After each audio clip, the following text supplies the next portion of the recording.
우리 아동복지법은 아이들의 마음을 다치게 하는 정서적 학대도 처벌 대상으로 삼고 있습니다. 이 눈에 안 보이는 학대도 충분히 아이들을 괴롭힐 수 있다는 취지인데요.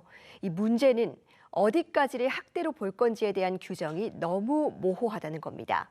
그만큼 악용될 소지가 크다는 건데 최근엔 교사들을 옥죄는 교권 추락의 현장에서 이 정서적 학대란 단어를 흔히 들을 수 있습니다. 먼저 영상 보고 오겠습니다.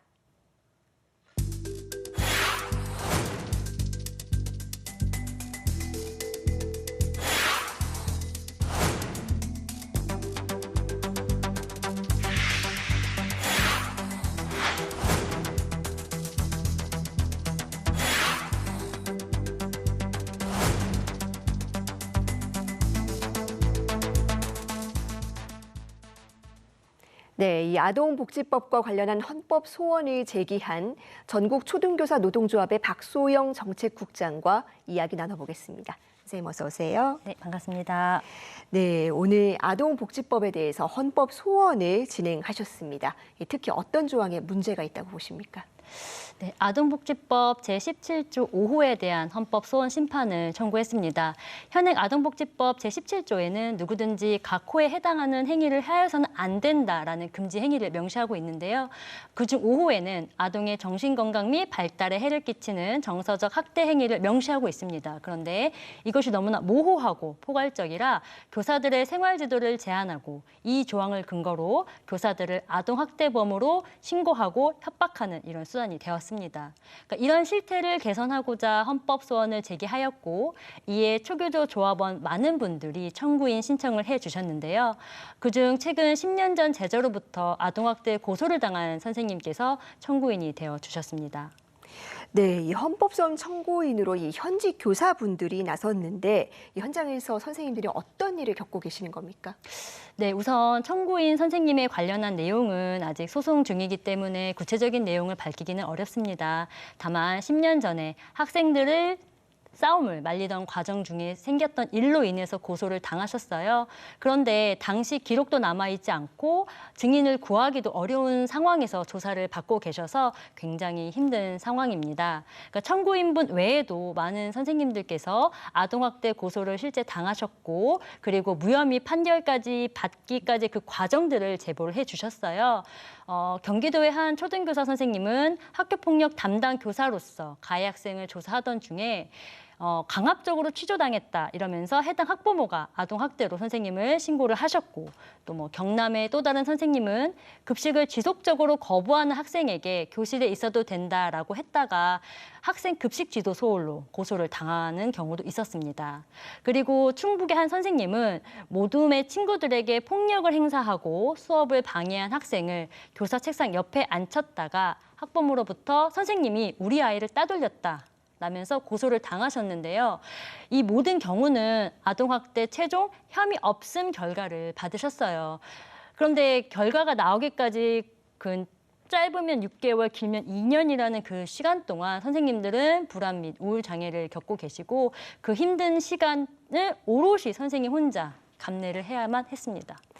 네, 물론 이 눈에 안 보이는 학대 부분에서도 우리 사회가 경각심을 가져야 하는 건 사실이지만 이게 그렇다고 단순히 잠깐 기분이 상하는 것과는 완전히 다른 문제 아닙니까? 네, 맞습니다. 예. 네, 아동복지법 제17조 5호는 명백히 선생님의 훈육과 생활지도 업무를 형해화하고 있습니다. 그래서 교사가 교육활동을 할 권리, 학생들이 안정적으로 학습받을 권리, 그리고 더 나아가서 우리 사회 전체를 위해서라도 이런 법은 더 이상 방치되어서는 안 된다고 이렇게 생각을 하고 있고요. 그리고 이 법이 국회에서 반드시 개정이 되어야 하겠지만 우선 헌법재판소에서 최소한 헌법 불합치 결정을 내려서 국회에 해당 법조문의 내용을 개정하라 이런 명령을 할 필요가 있다고 생각을 합니다. 그리고 만에 하나 위헌 판결이 나오지 않더라도 위헌이라는 판단을 하는 재판관의 그 반대 의견이 추후에 입법의 강력한 근거가 될 수 있다고 생각을 합니다. 아동복지법 17조 5호에 대한 이번 헌법소원 청구가 교육활동 보장을 위한 단초가 되기를 기대하고 있습니다. 네, 판결까지 최소 1년 이상 오랜 시간이 걸릴 텐데 그동안 초교조는 어떤 노력을 병행하실 예정이십니까? 헌법소원 청구를 이제 시작을 했으니 재판을 하는 기간 동안 보충 자료를 수합해서 꾸준히 제출을 하려고 지금 계획 중이고요. 또 송사에 휘말리는 선생님들의 사례를 받아서 재판관님들께 제시할 계획도 있습니다. 그리고 해당 조항의 부당함을 알리는 작업에 노조로서 할 수 있는 모든 총력을 기울일 것이고요. 그리고 국회에 지금 입법 발의된 교육활동 보호를 위한 각종 법안들이 많이 있습니다. 이 법안들이 통과될 때까지 또 국회의원분들과 꾸준히 소통을 하고 또 교육부에는 현장에 시급한 법 개정 및 시행령 마련 그리고 구체적인 개선 방안들을 마련할 수 있도록 저희가 저희 나름의 노력을 할 계획입니다. 네, 어제 이 교육부도 이 교원의 생활 지도권이 담긴 고시안을 발표하고 이제 곧 종합 대책 마련에도 나설 예정입니다. 굉장히 여러 가지 대책이 담겼던데 이와 관련한 입장도 듣고 싶은데요. 네, 사실 고시가 마련이 되어도 아동학대 신고로부터 교육활동을 보호하는 그런 관련 법들이 뒷받침되지 않으면 좀 무의미한 것이 사실입니다. 뭐 조언, 상담, 주의, 그리고 훈계 이런 것들이 고시로 명문화되었지만 과연 현장에서 교육적 소명을 선생님들이 마음 편히 할 수 있을지에 대한 의문을 다 가지고 계세요.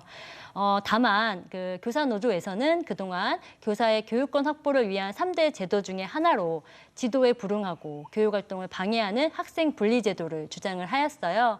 그런데 이번 고시안에 관련 내용이 담겨 있었다는 거, 그리고 유치원 교원의 교육활동에 대한 고시를 별도로 추진한 것에 대해서는 긍정적으로 평가를 하고 있습니다. 근데 다만 학교장이나 보호자 그리고 교육청의 책무에 대한 내용은 빠져 있습니다. 그래서 이 부분에 대한 보완이 꼭 필요하다 이렇게 말씀을 드릴 수가 있고요. 이 와중에 그 17일 전국 초등교장협의회에서 그 교육부 장관님께서 늘봄 학교를 앞당겨서 전면 시행을 하겠다 이렇게 밝히셨고 그 자리에서 많은 질타와 야유를 받으셨어요.